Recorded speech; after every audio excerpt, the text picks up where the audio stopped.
हालात कुछ ऐसे हैं कि पाकिस्तान इतना ज़्यादा डरा हुआ है, जबकि भारत ने अभी तक कुछ किया भी नहीं है। ना ही भारत ने ऐसी कोई न्यूज़ कही है कि हम लोग वॉर करने वाले हैं, ना ही ऐसा कुछ किसी का भी बयान आया है। बट पाकिस्तान की तरफ से सारे टाइम ये खबरें आ रही हैं कि युद्ध होने वाला है, युद्ध होने वाला है, इतनी देर में वॉर होने वाला है। तो आज हम हैं आलोक जी के साथ, हम जानते हैं इस विषय में कि वो क्या कहना चाहते हैं। जी सर। देखो, वर्तमान ये है, जिस प्रकार से तुमने देखा कि जब बलि के लिए बकरे को ले जाते हैं जी। तो वो इधर उधर भागता है, आवाज़ें भी करता है। जी। तो पाकिस्तान की कुछ स्थिति वैसी है।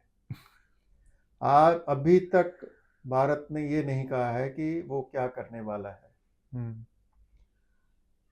मीटिंग्स हो रही हैं और मीटिंग्स के बाद एक स्टेटमेंट आता है कि हमारी तीनों सेनाओं को खुली छूट है, जी। जैसा चाहें वैसा एक्शन जी। लें। भारतवर्ष ने स्टैंड लिया है, हमारे प्रधानमंत्री ने स्टैंड लिया है कि पाकिस्तान के बारे में हमें कोई बात नहीं करनी। वो हमेशा जब बात करते हैं तो आतंकियों की बात करते हैं, आतंकी हमले की बात करते हैं जी। और उनके आकाओं की बात करते हैं। जब वो ये बात कर रहे हैं तो उसमें वो नहीं कहते हैं कि उन्हें पाकिस्तान के अगेंस्ट कोई एक्शन लेना है, लेकिन एक्शन तो लिए गए। जी। अटारी बिल्कुल। बॉर्डर को क्लोज कर दिया, बिल्कुल। इंडस रिवर का जो हमारा एग्रीमेंट था उसको सस्पेंड कर दिया, तो एक्शन तो लिए गए। लेकिन अभी तक हमारे यहाँ से कोई भी आधिकारिक बयान ऐसा नहीं आया है जिसमें कि ये कहा जाए कि हम पाकिस्तान पर ये एक्शन लेने वाले हैं। बिल्कुल। तो ऐसी स्थिति में हम यही कह सकते हैं कि जो कुछ होगा वो बहुत ही नपातुला और हमारी क्षमताओं के हिसाब से एक्शन लिया जाएगा, और आतंकियों की अब खैर नहीं है। जी।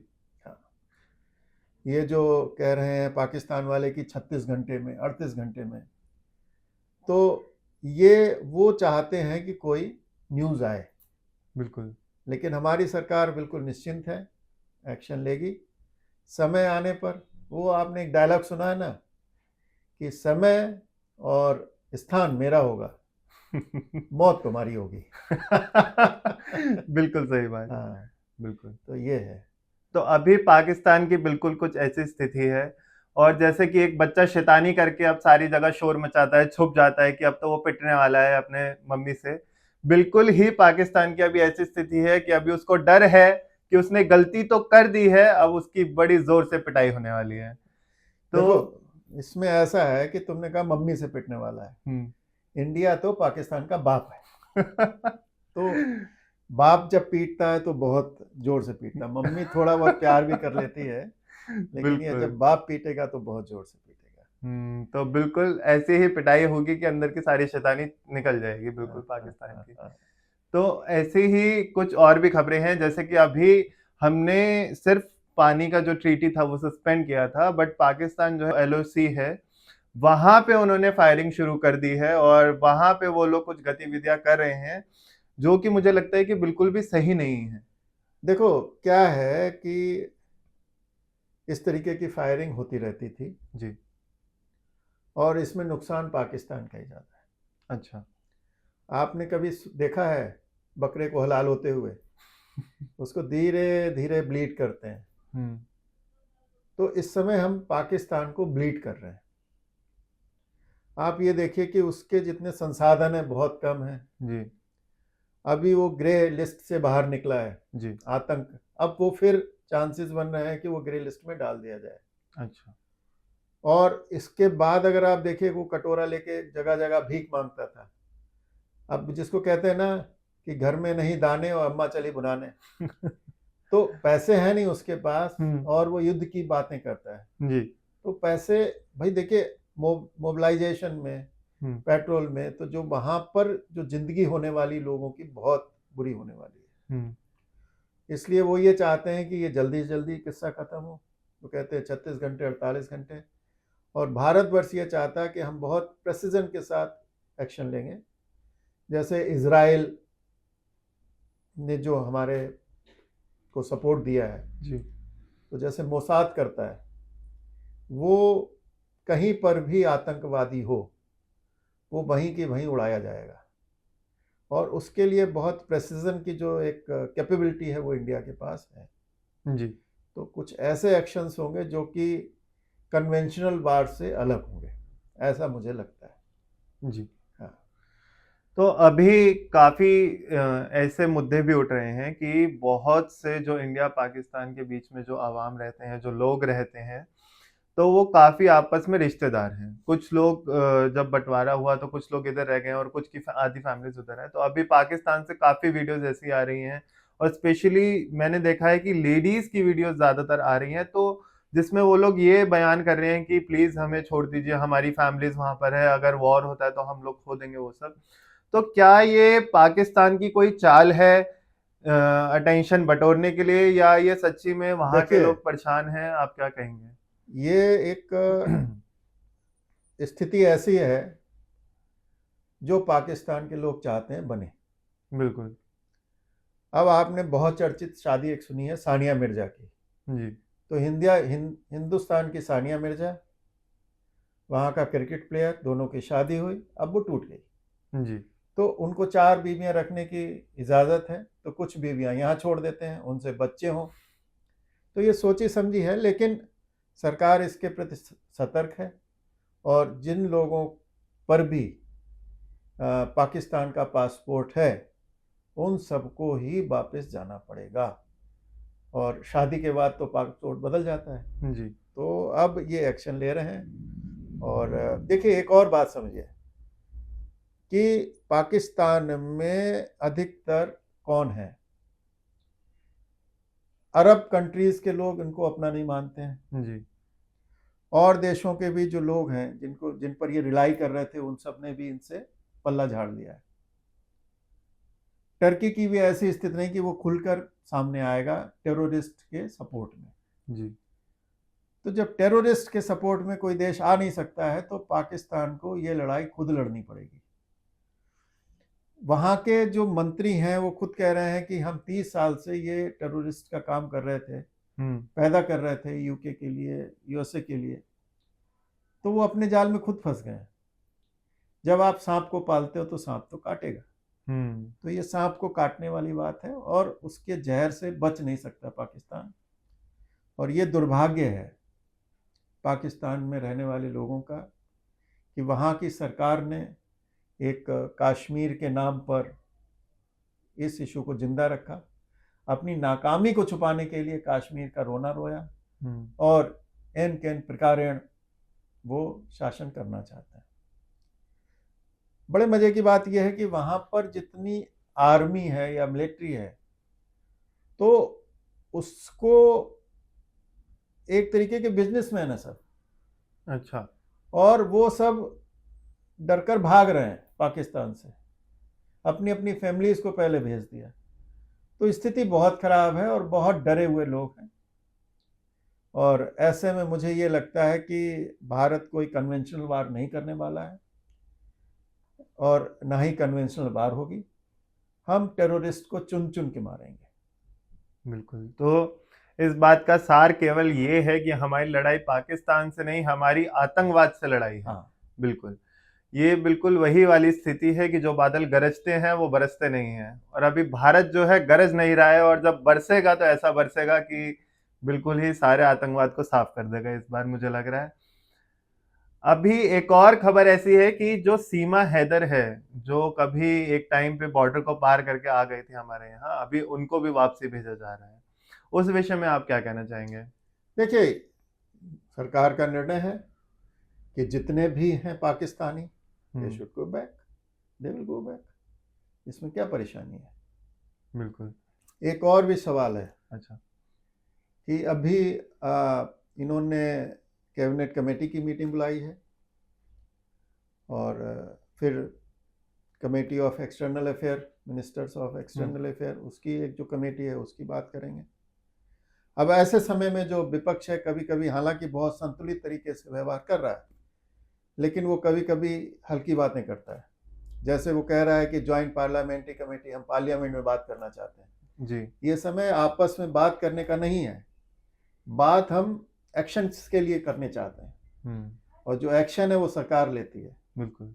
विपक्ष के साथ बैठ के एक्शन नहीं होता है। अगर कहीं पर उनकी ज़रूरत होगी तो सरकार ज़रूर उनकी राय शुमारी करेगी, लेकिन एक्शन लेते समय जब इस प्रकार की युद्ध की स्थिति हो तो बहुत ही प्रेसिजन से, बहुत ही सीक्रेसी से एक्शंस लिए जाते हैं।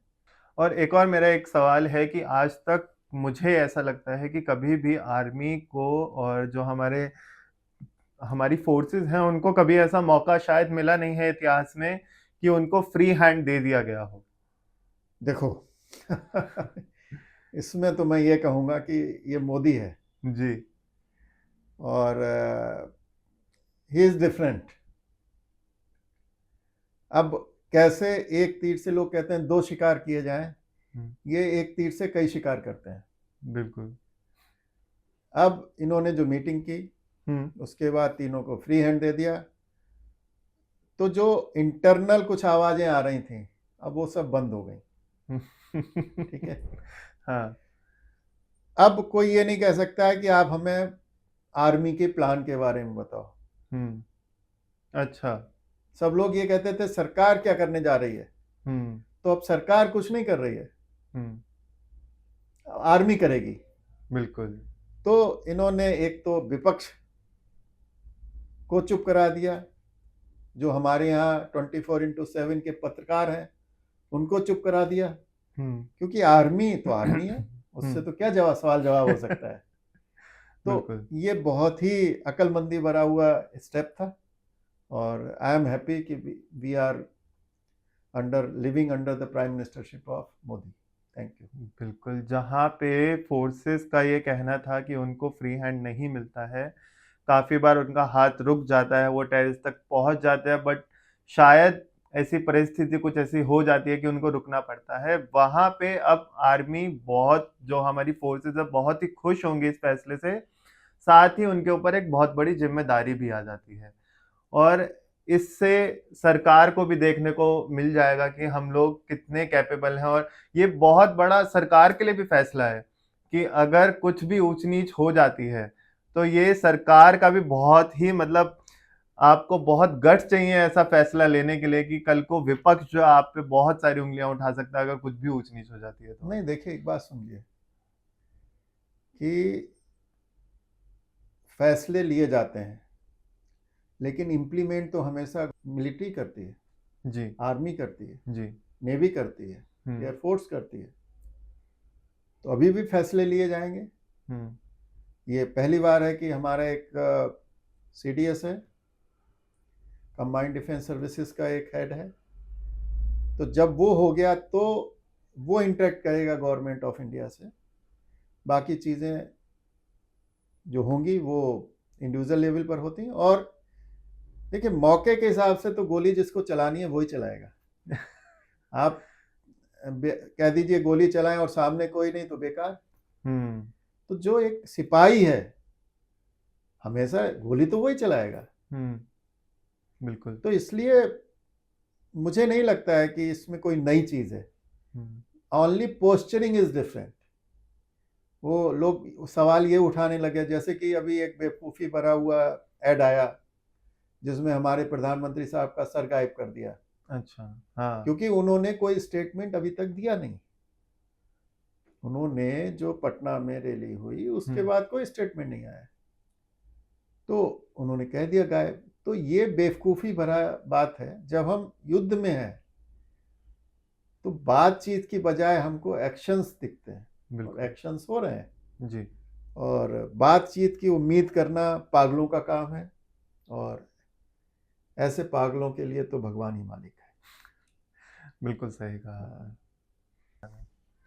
देखिए एक बहुत बड़ी बात यह है कि आतंकवादियों ने लोगों को धर्म पूछकर गोली मारी, और ऐसा भी है कि उन्होंने लोगों की पेंट उतरवा कर तब गोली मारी।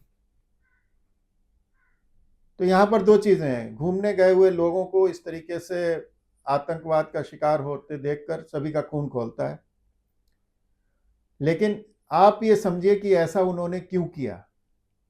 गोली मारनी थी, उनको पता था जितने लोग हैं गोली चला देते, उसमें तो 80% हिंदू ही होते, लेकिन उन्होंने गोली चलाई नहीं, पहले पूछा, पेंट उतरवाई, तब फिर गोली चलाई।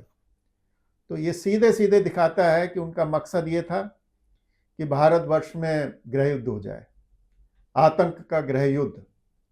और ये पाकिस्तान ने इस समय किया जब उनको ये लग रहा था कि वक्फ बोर्ड के कारण हिंदुस्तानी आपस में लड़ रहे हैं, जगह जगह पर धरना हो रहे हैं, प्रदर्शन हो रहे हैं। तो ये आप देखिए कि सोची समझी रणनीति थी, लेकिन हिंदुस्तान एक है और एक ही रहेगा। हम 140 करोड़ लोग हैं, एक साथ रहते हैं, हमारे आपस में थोड़े से विवाद हो सकते हैं, और ये जो विवाद हैं वो नेताओं के विवाद ज़्यादा हैं। इस पूरी प्रक्रिया ने ये शो कर दिया कि अब हमारा जो आम नागरिक है वो सब एक साथ रह रहे हैं और वो देश के लिए सोचते हैं, ना कि मजहबी उन्माद के लिए। कहने का मकसद केवल यही है कि जैसे कि आलोक सर ने अभी बोला कि यहाँ पे सब के सब हिंदुस्तानी हैं, अगली बार पूछ कर गोली मत मारना, सीधा गोली मारना और फिर हमारी सरकार बताएगी कि इसका जवाब क्या होगा। नहीं, ये हमारी जो सद्भावना थी जी, उस पर इन्होंने गोली चलाई है। अब इस बात के इनका मौका नहीं दिया जाएगा। बिल्कुल सही बात। और अब जब कभी ऐसी वारदात होगी तो हाथ की हाथ निपटारा किया जाएगा। ये जितने आतंकवादी थे उसमें से काफ़ी लोग मार दिए गए हैं, बाकी लोग मार दिए जाएंगे, उनके सिंपैथाइजर के भी घर उड़ा दिए गए हैं। बिल्कुल। आप ये देखिए कि ये भी आतंकवादी क्यों बनते हैं। आतंकवादी के बनने के 3 कारण होते हैं। पहला कारण, उनकी शिक्षा गलत होती है। जी, उनको ये कहा जाता है कि धर्म के नाम पर आप आतंकवाद फैलाओ। दूसरा कारण होता है, उनको आर्थिक लाभ दिया जाता है। और तीसरा कारण यह होता है कि कुछ एडवेंचरिज्म होता है। तो अब आर्थिक लाभ और एडवेंचरिज्म तो खत्म हो ही गया, साथ साथ ये धार्मिक उन्माद है वो भी खत्म होके ही रहेगा, क्योंकि जैसे जैसे लोग समझते हैं कि किस प्रकार की सुविधाएं सबको मिल रही हैं तो चीज़ें बदल जाती हैं। और बिल्कुल। डेमोक्रेसी है, इंडिया में ही एक डेमोक्रेसी चल रही है। ये डेमोक्रेसी ना तो बांग्लादेश में चल पाई और ना ही पाकिस्तान में चल पाई। जी, तो ये डेमोक्रेसी का अपना एक अलग अंदाज है। हम लोग स्वतंत्र हैं बात करने के लिए, लेकिन अगर कोई हम पर निगाह दिखाता है तो हम उसकी निगाह को ठीक करने के लिए भी शक्ति रखते हैं। बिल्कुल सही कहा आपने। इसी प्रकार से हम आपको अपडेट करते रहेंगे, जो जो डेवलपमेंट्स होंगे उनको हम आप बताते रहेंगे। आप हमको सुनते रहिए, और कोशिश यही हम करते हैं कि जो खबर आप तक पहुँचे वो ऑथेंटिकेटेड खबर हो। Thank you very much.